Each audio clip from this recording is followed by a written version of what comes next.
Hello, and welcome to another episode of Hopefully Interesting. Today is episode 4, and Mark and I are living our best quarantine life in the middle of the Great Plague and word of murder hornets. And if you get to this after, a lot of this is Google useful, 2020. right? And a lot of this information is going to be useful past this period of unfortunate circumstances. But we're going to be talking about stuff you can do hopefully all the time if you can't make it out to your HEMA club, and that is training at home and why it's a good thing to do. Um, And with that, we're going to be mostly focusing on training in an apartment or a smaller house or something like that. Obviously, if you have a big enough range to go outside and do things and have people over and hit them, then go do that. Do your normal HEMA training. Just happens to be at a bigger house. So we're going to be studying, or we're going to be focusing more on smaller houses or apartments, Smaller spaces. smaller spaces. Yeah. And we can kick it off by, I think, talking about the easiest way people can train at home, which would be to study at home, right? Yep. Right. Oh, here we go. I had mine there. I didn't know we were playing show and tell. Here we go. Oh, we're playing show, always playing show and tell. Here we The go. Manduins. If you So, notice, there's one in common between the two of us. and These coincidentally are all Hutton, Alfred right. Hutton books. Right. And potentially more, because much like you, I am fascinated with him, and he seems to have a lot of good ideas that I enjoy. Oh Um, yeah. the first, let's talk about primers, I guess, like good first books. The first one I bought was this, which is Historical European Martial Arts in its Context, and it's by Richard Marsden.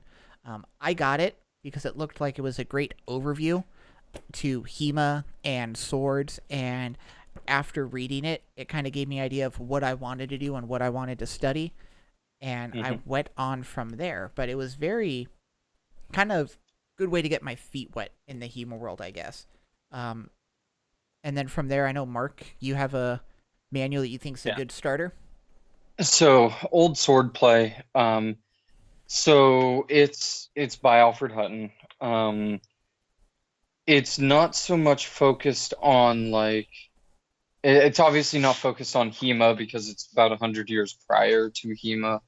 And it's not so focused on here's the thing, learn the thing, and you'll be able to fight, right?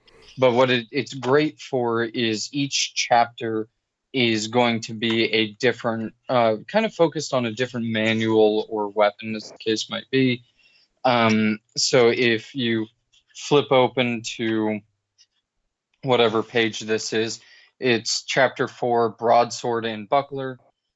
So he'll talk about broadsword and buckler and things like that, give a brief overview on attacks and parries and different things. But he also, what's probably the best part about this manual is he cites different older manuals.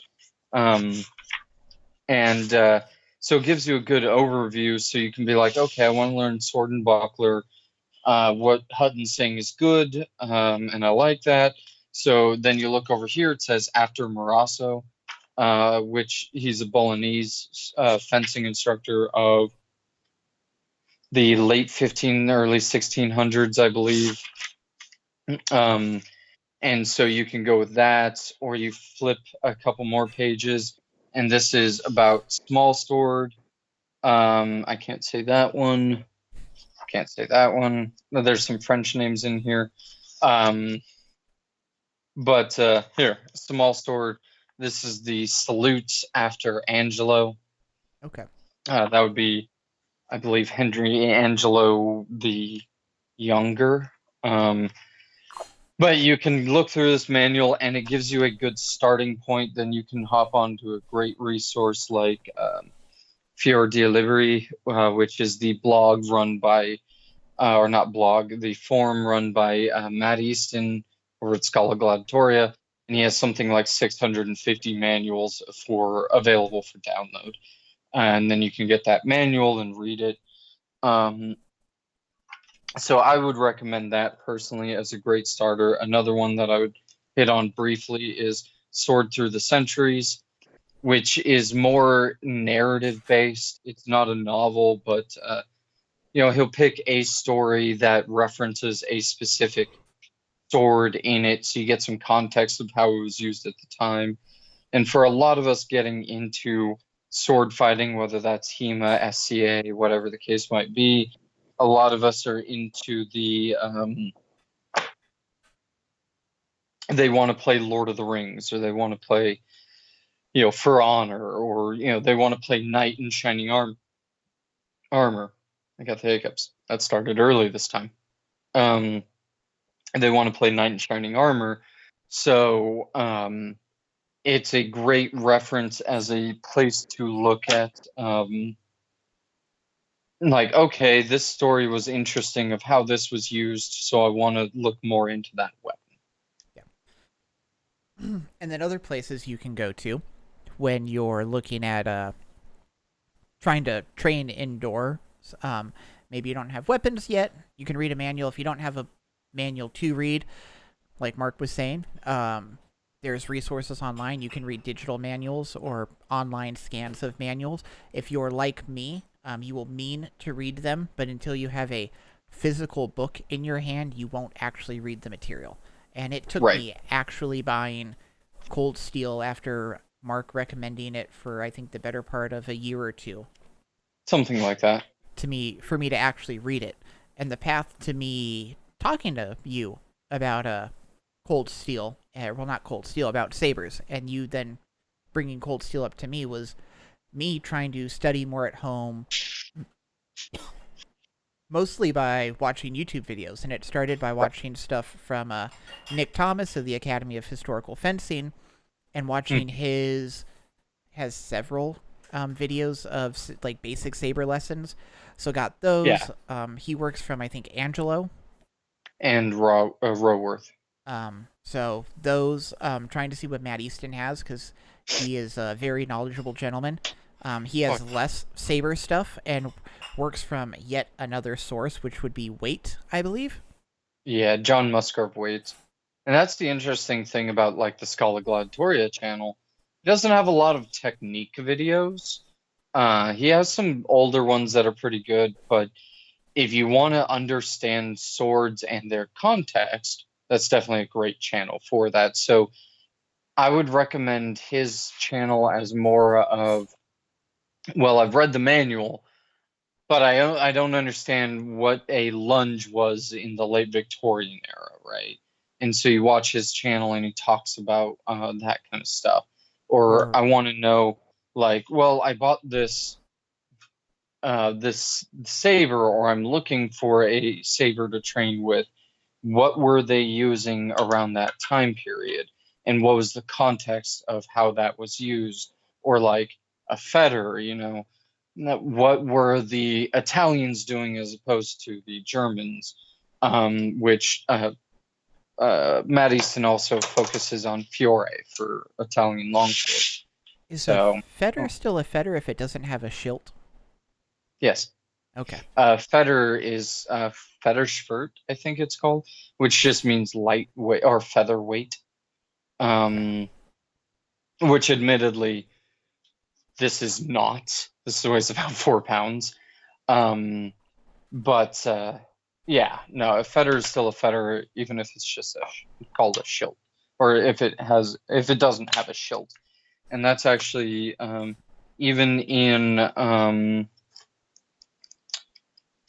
Sword Through the Centuries. The other name for them, and you'll see it more commonly in England. So that's a fetter, right? Yeah. It's a fetter in the possession of Captain Hutton. And it just calls it a two-handed fencing sword in the possession of Captain A. Hutton, FSA. I mean, we would know it clearly as a fetter. I believe the term fetter is a more recent addition, maybe not within the last like 50, 60 years. Maybe it's within the last 100 or so years, 200 years. But believe it's a um, more modern term. Generally, source material is refers to as like a fencing sword. And so training indoors, you Uh-huh. just showed two swords, one not real Right. big sword and one real big sword. Um, Right. Now, what makes a good indoor trainer? Um, would you consider either of those good indoor trainers? Probably not the Feder. I'm assuming if you're Yeah. renting and you value a ceiling. Right. Like I have a pole hammer trainer that's 7 foot long, and while I'm not afraid of like taking out a lamp or breaking a 2x4 with it, like because I'm in my garage. There's 2x4 support beams. Not afraid of that, but I did take out one of my overhead lights. So it's one of the big halogen bar lights, and I broke it. So, I mean, um, luckily it didn't like cascade shards of glass or anything, but it did. I think it just broke one of the connectors or it broke the connector on the actual lamp. So, I mean, really, it's going to depend on what you're using because that's 7 foot long. So, there are plenty of people out there who might be watching this video who are training indoors in like an apartment like yours or on a patio where that's definitely too long and cumbersome to actually use. And then they think about, oh, well, I want to practice longsword. Well, this longsword is 51 to 53 inches, somewhere in there. It's been a while since I measured it. And maybe that's too long as well, like you were saying. Um, And so maybe you pick up like this Boken, right? Which is, if I put them both on the ground, you can see there's definite height difference. The point of the Feder is off camera. So you're saving a good foot or so. And so maybe that would work for you. Um, for for like a rapier, rapiers are going to be about the same length, but they have different considerations, right? You're not normally doing the big overhead cuts with them, right? Most of that is going to be point line work, and a lot of us have the room to practice with rapiers inside because they maybe we have a dining room or something. So rapier, so that's one of the considerations you have to have is not only the overall length of the weapon, but how are you planning on using it? Because even if you're studying like Fiore, you're doing these bigger motions, whereas the rapier, not so much. Yeah, And then saber gets even smaller than rapiers. So something like this, people might be able to actually use. yeah. And for people who maybe don't have a sword, you could order Hmm. your first sword, especially during with what's going on now, right? Will it get to you before we're allowed to go out and socialize again? Don't know. Exact right. So, Right. um, what you could do that would probably get here on time is Toy Sword off Amazon. One of those foam Yep. party kid swords. Probably get there real quick. Yeah. My lovely fiance got us some Boffers off Amazon. I think they were like Mm. $5 to $10 for two of them. Um, Apartment safe, maybe not lamp safe, but Right. generally apartment safe and fairly on the shorter side of things. You could practice Yeah. drills, and that's going to work on muscle memory. Maybe it won't be the weight of like the saber that Mark's holding, or the Right. rapier that he was talking about, or the Feder that he had earlier, but it's going to work on that muscle memory, and you can drill things. Right. Yeah, and at very least, it gets you up and gets you moving because that's one of the hard things about Nurgle's Blade is that there are a lot of people who are probably going to come out of this with some level of obesity, and because I know it's very tempting for myself to glue myself to the chair and watch whatever streaming service or YouTube or whatever. So it gets you up, gets you moving, and even if you're practicing without a weapon, right? Like you could very well take a yardstick.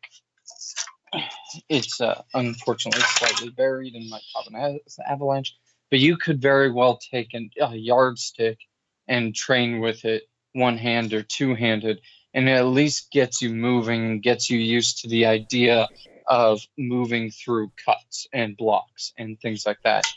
Is it perfect? No, by all means, it is not. But it gets you in the ballpark. You can also do this unarmed. Now, I don't recommend it for new fighters. Some of the fighters that have been around a while and they just want to play inside, you can very well do unarmed.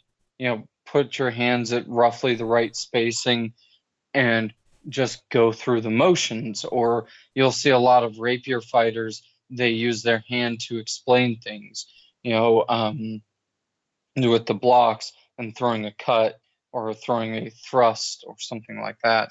And at very least, it gets you used to the movements. And most of us actually, unless you're doing, the longer like Italian rapier lunges, most of us have the room to do the footwork.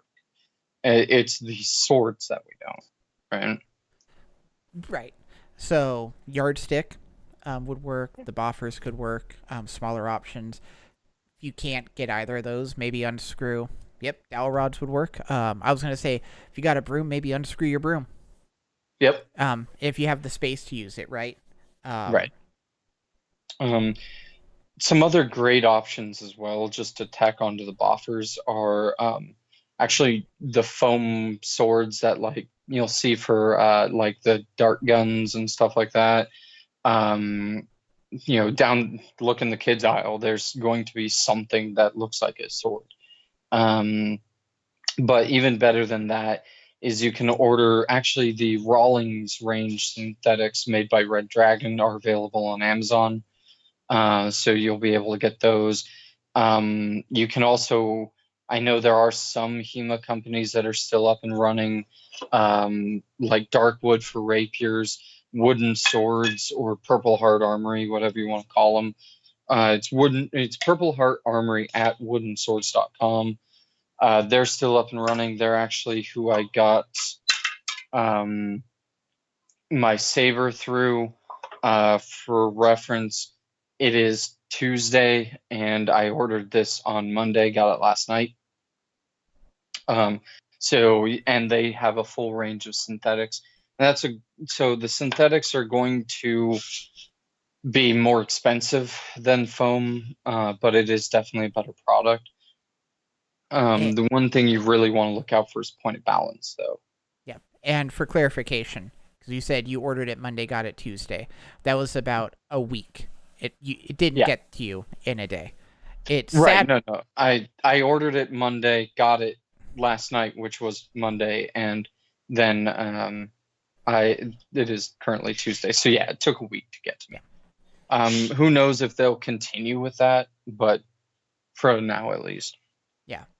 And within the context of you were saying rapiers are fairly easy to train indoors with. There's easy things, accuracy drills. I've heard rapier fighters talking about simple stuff like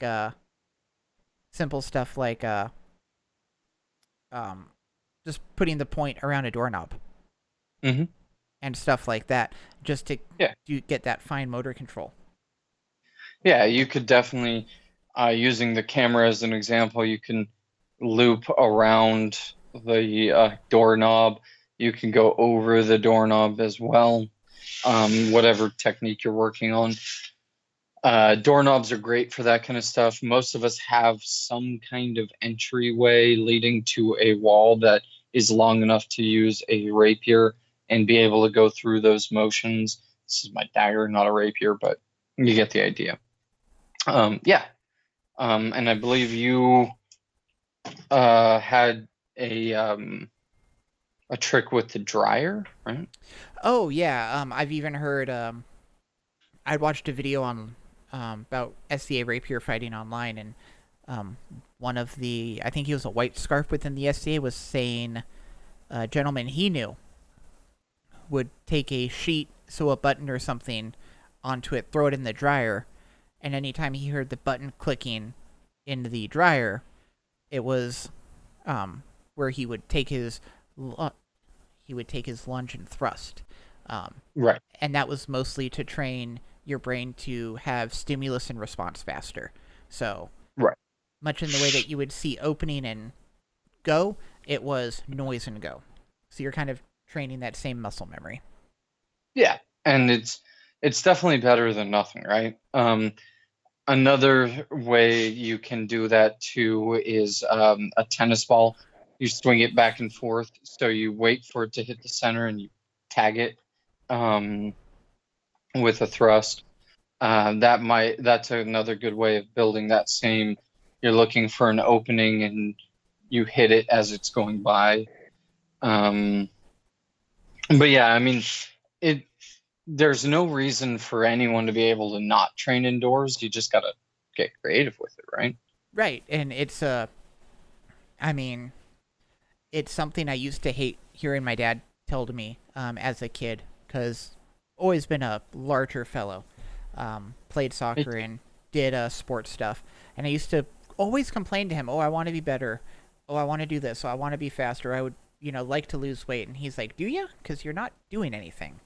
It comes down to the motivation, right? If it's important right. to you to do, you'll make time to do it.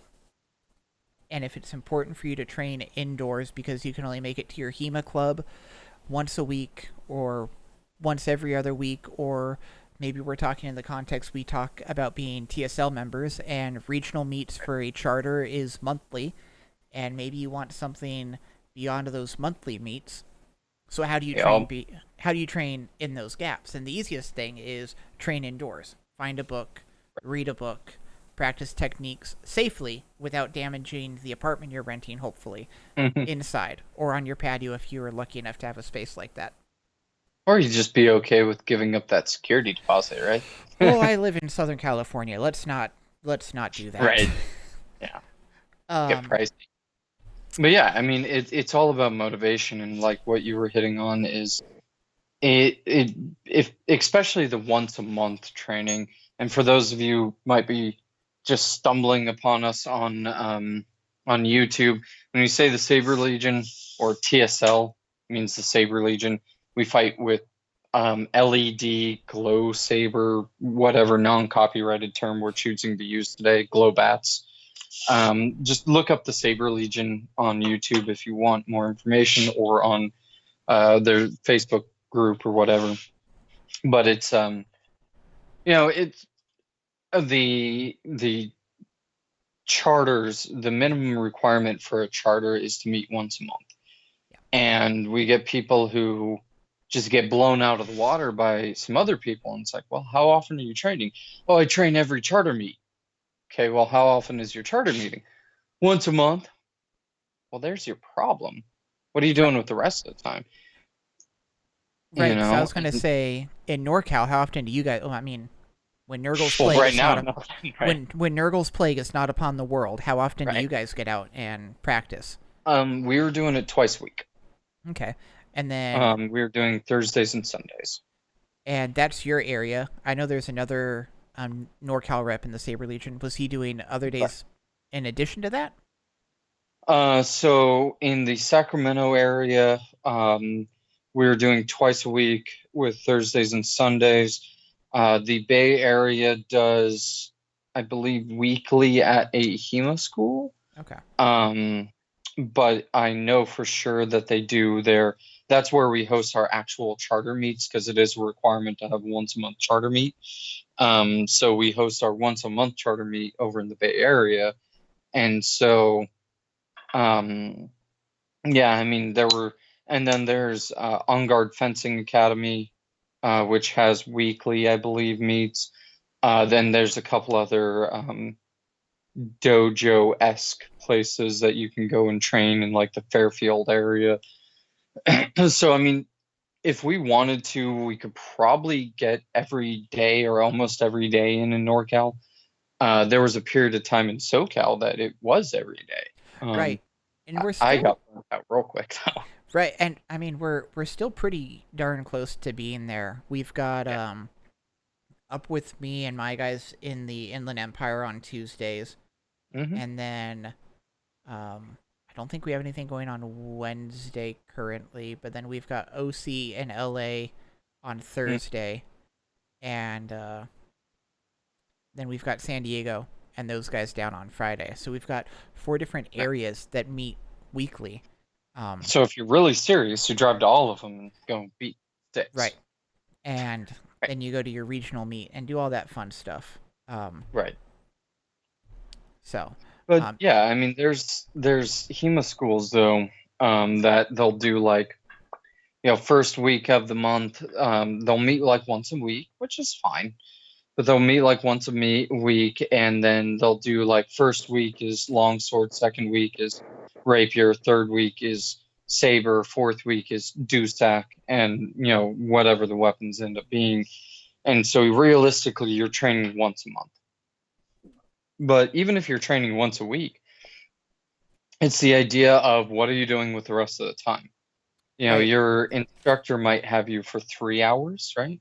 Yeah, and that's the nice thing about the local club that one of the guys down in SoCal, has a nickname Ewok turned me on to. South Coast Swords. They meet 3 times a week, and they have about that 2 to 3 hour practice. But at Right. least they're multiple times a week. Usually, given access to the space, they do rent a fencing center. Sometimes they're doing tournaments or special events, and maybe there's a Tuesday or a Thursday or a Sunday they can't have access to it, unfortunately. But still, you're getting more than once a week on average. Um, Right. for people with more space, oh, were we gonna say? Oh, I was saying like it's things like the little things that we don't tend to think about in terms of training. It's, are you getting enough sleep? Are you Right. eating right? Are you working out? I've been recently talking to a physical trainer out in Florida who's turning me on to some workouts. Are you reading the manuals? Are you thinking about the manuals? All of these things add up because if you take two fighters and you throw them into a tournament, they're both only at practice once a week, but one of them is, being living a healthy lifestyle and possibly reading or at least going through the motions at home. And then the other person who just shows up to their club once a week, you can guess at which one's going to win that, right? So if you're serious as a competitor or as a martial artist, it's got to be more than 3 hours a week. Yeah. Yeah.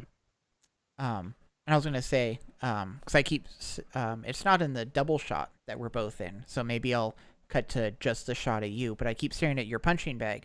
So for somebody with Yep. more space, that is definitely an option. And there's Mark in Oh, his yeah. punching bag right there. And so punching bag or heavy bags and pels Can you see it?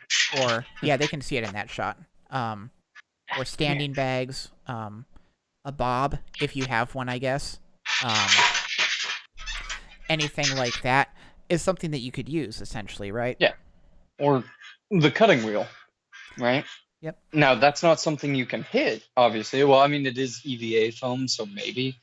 Um, but it gives you something to stare at and go through the cuts, right?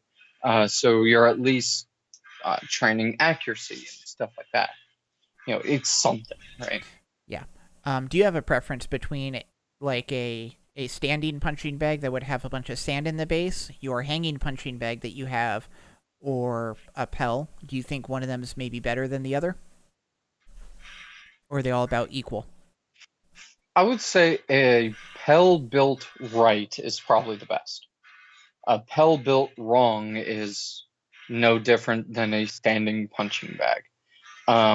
Or not wrong, just simpler, you know. So I would say a Bob. So I would rank them in order of being the least effective, but probably best cost. I would put a standing punching bag, or a just stick Pell as the lowest. You're just not going to get as much out of it. There's really not much customization you can do to it. Um, then I would go to punching, a punching bag like this, a hanging punching bag as the next step, where you're getting some kind of reaction out of the target, even if it is just moving side to side. You can pick on certain locations, like it says MMA along the bottom. Maybe I want to stab the A and it turns. I want to wait for it to come back so I can stab that A again. Um, and then I would put like the bob after that because at least it's a 3D object. So you could aim for the chin, you could put a fencing mask on it, aim for the bottom of the mask, aim for the top of the mask. Gets used to also the idea of hitting a person. And then a properly built Pel is probably the best with, you can strap your sword or your lightsaber to it. You can build arms on it. You can have a bar coming out to simulate a leg on maybe the end of a lunge. There are some of them I've seen where they can lift and raise the arm and move the arm side to side. If you really go crazy with building a Pel, the Pel is the best. Okay. Um, Um, so when you're working a Pel or a heavy bag or any kind of just stationary object and you're hitting it, um, what are you training? Are you just whacking the heck out of it? Are you minding or um, not? Are you being mindful of measure or like any kind of tempo, or are you just whacking the heck out of it and working out your arm? um, so I mean, it really just depends on what you're going for, right? Maybe you want to take your boffer or your even a steel sword or whatever, lightsaber, LED sparring saber, whatever. You take it and just wail on the bag because maybe you're having a tough day and you need to get your mind right, right? But I would say for the most part, you're using it for the feedback, right? So one of the great parts about the bag is you get used to the hits and you're something physically stopping your blow, right? Because if you don't have something to stop, you're just going to cut through every time. And if that's the only thing you're accustomed to, then you're going to try and cut through when you make it to your first tournament or sparring match or whatever. You'll try and cut through, they'll stop it, and your brain will have the hamster falls off the wheel and you don't know what to do. So that is an advantage to like a heavy bag or something where you're going to be able to stop, right? Um, so I would say that's probably the biggest advantage. But practice if you get out what you put into it, right? If you're just going in there and throwing lazy hits or just wailing on the bag, then you're not really getting much technique out of it. That can be a great way to exercise, build up your cardio and stuff like that, but you're not really training the technique side of it. Whereas if you go in and you actually execute good technique on the bag or the Pel or whatever, then then that's going to be something you can get from it. You can get that training with a little bit of resistance. As far as like measure and tempo, that's going to be really hard to train on a bag or a Pel or something like that. That would be something. What's that? I was gonna say, so then how would somebody train that? Would that be something easier to do in a small apartment, going back to a more confined space? Maybe someone doesn't have a patio. Working Right. on measure and tempo, something that they could maybe emphasize working on. Yeah. Well, that's kind of gets us back to the accuracy drill, right? Where you can take your tennis ball or your ring or whatever you're using, and suspend it, right? So one thing you can do is when you come in and you hang it from your ceiling, if anyone's wondering how to do that, you take an X-Acto and very carefully punch to an X into it, and then you tie a knot in the rope and you shove it through the ball, and it'll just hang there, right? But when you say you're thrusting, you're working on your thrust game, you're going to thrust it, it's going to come back, right? Like a Newton's cradle. Hopefully that's how it works. Sometimes you hit it and it goes off in a weird direction. That gives you feedback of, oh, well, I need to hit it more dead center next time. But what you can do is maybe you push it or you just give it a nice tap so it starts swinging, right? And then you scoot back to, as a test of measure, to where you know the ball is going to just barely come into measure, and that's going, and you hit it as the ball swings, right? And that's going to be a great way to work on timing, working yeah, it's going to be a great way to work on timing. It's a great way to work on measure as well as it's swinging towards you. You know, if it's coming like a 3D movie towards you. If it's moving side to side, that's going to be a little bit better for timing because you can't really fudge those as much. Timing, if the ball is swinging towards you and you hit it, you have a long time because it's going to continue along that path. Whereas if it's swinging side to side, you have a small window in order to actually hit it. That's going to be a great way to work on timing. Distance and measure is going to be a little bit different because that's really best done with a partner. Fair enough. And reading them, how they're holding the sword will change it. Yeah. Going back to you brought up the accuracy drills we talked about earlier. Going back to things we kind of touched on earlier. You were talking about some rapier guys will maybe talk about the block and then the thrust that comes in, or just using a yardstick. Is there anything extra technique wise you can think about that maybe comes into play in trading at home with that kind of stuff? With what kind of stuff? Well, because royal we. I'm going to include myself in your brilliance. You were talking about empty-handed. You were talking about empty-handed stuff or stuff with a yardstick. Is there anything in addition to that somebody could do, or is that basically kind of it? I mean, there's ways you can make it more effective, right? Like I did a video for the Saber Legion on making an indoor trainer using this dowel, which happens to have a piece of aluminum on the end because that's what I had laying around. Only had a certain amount of dowel on there. And then taking lead weights or something of substance, taping it onto the end to adjust the balance point, shoving that into the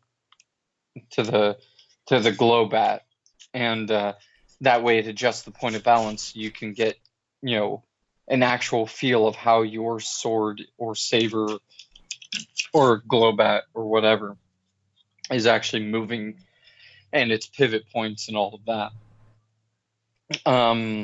So you can do that way. Like you mentioned on the broomstick, you could use a baseball bat and realistically, if you really wanted to, although the point of balance is going to be way off. But I mean, the problem is that it's really limited to what you can do at home, right? Yeah. And if you read the manual and exercise what it says in the manual, then that's pretty good, you know. I'm not sure quite what you were getting at, or if you had anything in mind. No, I was just as we moved on, you brought it up while we were talking about indoor trainers, and you going back to mentioning that measure and tempo could kind of fit into talking about accuracy drills with the tennis balls. Right. It got me thinking of did we delve into the idea of empty hand and stick training enough, or did we kind of I mean, you can definitely train those things like with the tennis ball or whatever. And that's actually a decent drill that you could do, is maybe you start with, maybe you buy a bunch of different length dowels, and you go through each one, you grab a different one and hit the bag or hit the tennis ball or whatever with that to work on changing measures. Like the yardstick and the bokken are a great example of that.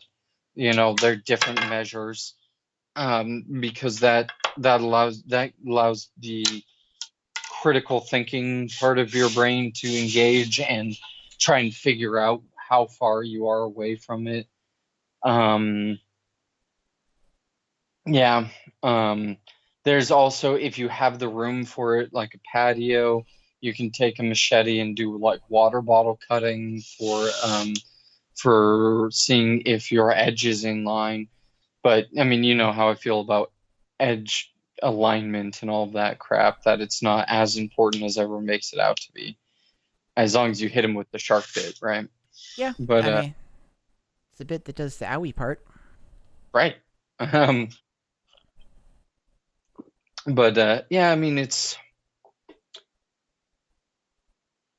whatever you can do, right? And I mean, it's going to come down to some factors of your space, your weapon that you're focusing on, um, and your physical ability, and everything like that. And I mean, like I said at the beginning of the video, if you have enough room to do, if you have enough room and people to go outside and do um, longsword sparring in your backyard, then go do that if longsword is what you're interested in, right?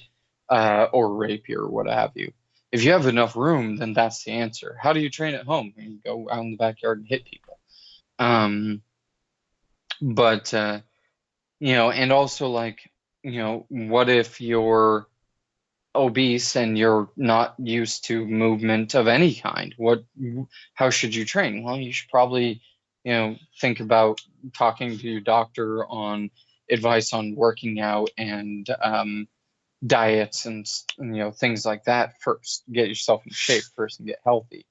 Um, if you've already been a part of HEMA for 20 odd years and you're watching this video for whatever reason, then you should have a pretty good idea of how to do that. And hopefully we've given some creative ideas on, oh, I didn't realize I could suspend a tennis ball so easily, or sewing the button onto the sheet, right? Maybe we gave some ideas, right? Hopefully. Um, um and talking about fitness level and stuff, I think that's something that we touched on, but I don't think yeah, we covered it, or right, not covered it, but it's something I don't think we. It's probably one of the more yeah, important pieces right, of the puzzle, right? Because definitely. if you're training and running yourself ragged because you're not sleeping uh, correctly or getting a good amount of sleep or taking a day off when your body needs it or putting the right kind of fuel It's into your tough. body, um I mean, you're just going to run yourself into the ground, and at Oh that yeah, point what are you training for?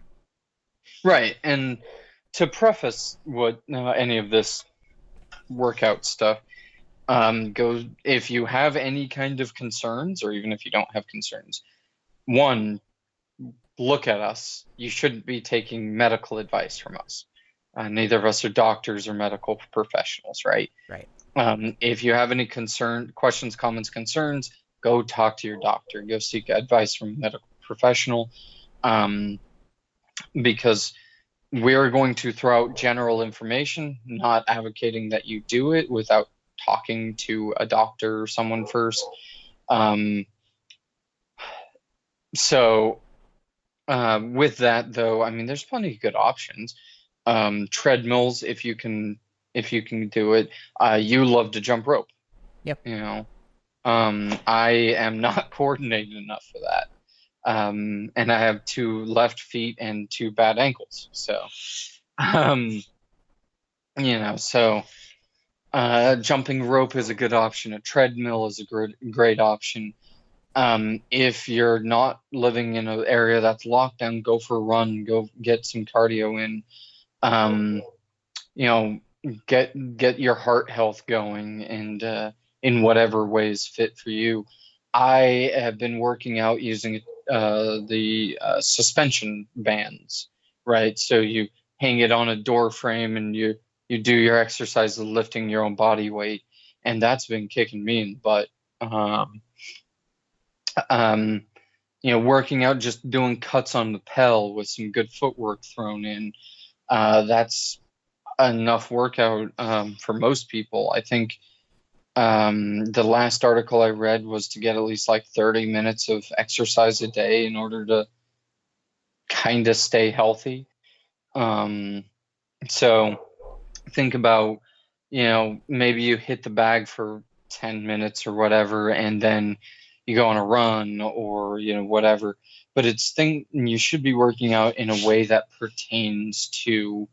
um, pertains to what you do. If your focus is sword fighting, then you should be working out with that as a goal. Get your cardio up, work on grip strength, which is a big one, especially in TSL, right? But getting those little squeeze things, or just a foam ball or a tennis ball, just squeezing a tennis ball, right? Um, One of my favorite ones is taking something like a dowel, tying a knot around it, taping that in place, running a 4-foot string on that's connected to like a jug of water or something. You sit there, turn it, and that winds it up, and then you turn it the other way, which winds it down, and then back up, and you keep going back and forth.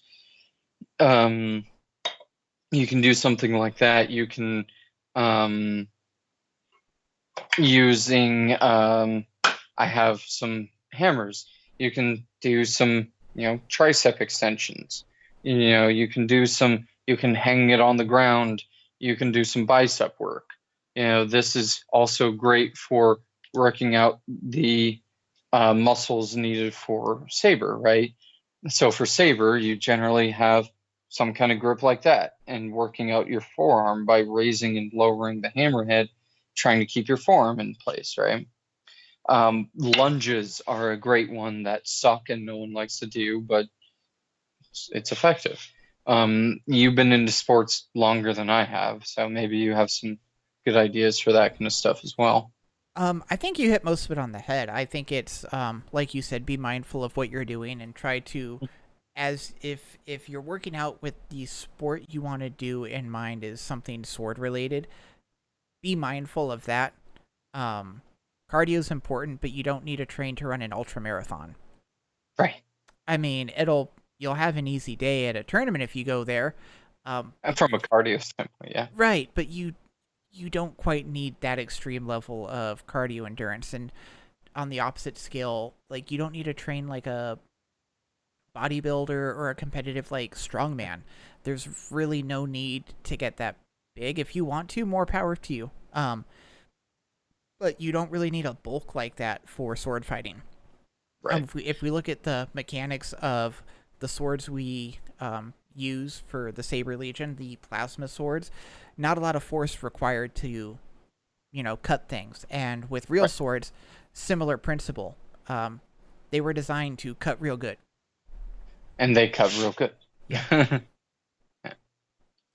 So, Yeah, and anything that gets you up and gets you moving, more power to you, right? Like, and so if what motivates you is seeing that ripped dude in the video game or in the movie, or in the Marvel movies or whatever, and that motivates you to go work out, then go work out and look like them, but at the end of the day, we work different muscles, right? So pull-ups, a lot of people love pull-ups. Do those pertain to sword fighting? Not really. Because most of it's well, depending on how you grip, the bar, how wide you are, and things like that. Obviously, anything that works the back and shoulders, that's a good thing. Bicep, not so much. I mean, do you use it? Yes. But is it something that's going to be critical in a fight? Not so much. Because you just got to keep in mind that muscles work in pairs. So there's always one muscle that extends and one muscle that contracts. The extension is what delivers the hit. The retraction is going to be what pulls it back and resets after a hit. So like for the arm, the bicep pulls the sword back, the tricep sends the sword out. So just bear in mind to prioritize what you need to work on. Do you want to deliver hits faster? Maybe work out your tricep. Maybe you want to be able to block better or faster. Maybe work on your tricep. Maybe you're reading Sweatinum and he has you hold your dagger out like this for hours on end, and you need to work on your shoulders because that sucks. Work on your shoulders. If you need faster lunges, work on do more lunges. I mean, that's really the answer there. But Yeah. um, So I think it comes down to, especially when trying to train indoors, your mileage is going to vary depending on the type of space you have or the space you have access to. And then and your once, willingness to train. and then the secondary factor is what are you training to do? And how feasible is doing that indoors, and how can you modify it if it isn't, I can't swing a longsword in my house, but how can I adapt maybe something to do something like that? And I think that's honestly kind of what it comes down to. And I don't have much else to say on the subject. I'm running out of things to say. If you want to keep I mean, the train going. the last thing I just want to hit on is it all comes down to your willingness, right? And especially right now, the state of the world's a little terrible outside. And so if watching TV shows all day is what gets you through this with a good mindset, then do it. That's more important than forcing yourself to get up and do something that you don't want to do, and it leaves you in a worse mindset set, right? But if you want to get good at sword fighting, do it. Just go train, go work out, go train, go do stuff to make you better, right? Because one of the things that really gets me a little angry is when people like, oh yeah, I want to work out, I want to. I actually had a buddy who is in fairly good shape, but he's like, yeah, I want to work out with you. And it's like, cool, here's my training program. He's like, no, I just want to like, do like 20, 30 push-ups, do like, 20, 30 sit-ups, and just do like, a quarter mile run or whatever. And it's like, no, I'm training to get better. If you want to do that, great, go have fun. But it's the same thing with lightsabers, and I know you've had this, or with sabers, with swords, with whatever, and I know you've had this experience of you get people like, yeah, I want to train, I want to get better, and then they turn like no, let's just spar. Let's just, you know, um, let's just lollygag through it, right? And not actually put in the effort, because at the end of the day, humans are really lazy creatures. Um, but yeah, it's really just, it comes down to your willingness and desire to train. If you don't have that, then not much we can do for you. Um, Yeah, and especially like Mark said, given the state of the world, I know a lot of people, almost since this stay-at-home thing happened, it was almost shaming people. Like, if you don't come out of here with 5 skills, 3 hobbies, and 2 degrees, then what are you doing with your life? And the most important thing is, if you need to take a day or a week or however long off, do it. Because again, going back to take care of yourself, if you don't take care of yourself, you won't be able to train effectively and you won't become better if that's your end goal. So, yeah, um, yeah, make it a priority, if it is a priority, and work out when you're able to the degree that you're able, and make the most out of the space available to you. I think is the kind of the big takeaway thesis statement kind of thing we can say what this episode was about. right, exactly. Yeah. Um, and the most important thing, just train. If you're able to, just train. There's a lot of excuses out there, and none of those will help you win a tournament or win a fight or get better as a martial artist or whatever you're doing. Maybe martial arts isn't your thing and you're doing something else. But um, none of those excuses are going to help you when your opponent's stabbing you in the face repeatedly. Yeah, fair enough. So Um, So unless you have anything else to add, I think that pretty much sums it up. all right, then I say take the plane in for a landing. This has been another episode of Hopefully Interesting. If you have been watching us since the beginning, thank you. This is our 5th episode and episode number 4 because I like to do things that make sense. I have been Joseph Pavlenko, joined by, Mark Carrico. because it's about time I think we say who we are on this channel. I think we said it maybe in one episode so far. But thank you for tuning in. Keep putting up videos every Wednesday. That's the goal. And we should have another one next week. Hopefully you thought this was interesting. And we'll see you next time. Bye, guys. Bye.